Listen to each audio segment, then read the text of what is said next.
Hey everyone, and welcome back to another video. In this video, I'm going to show you how to check the statuses of your referrals on the Mercari app. Now, this video is going to be particularly useful for individuals. Let's say that you sell on Mercari and you started referring people to join Mercari.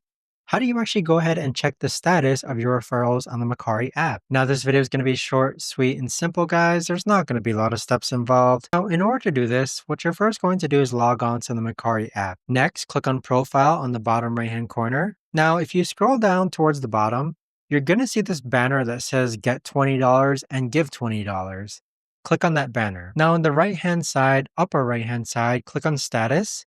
And then this is where you're going to see the status of your referrals on the Mercari app. But that right there, guys, is the best and easiest way that I know of to actually go ahead and check the referral status on Mercari app. If you guys know of a better or easier way to actually do this, let me know in the comments down below. I would love to know.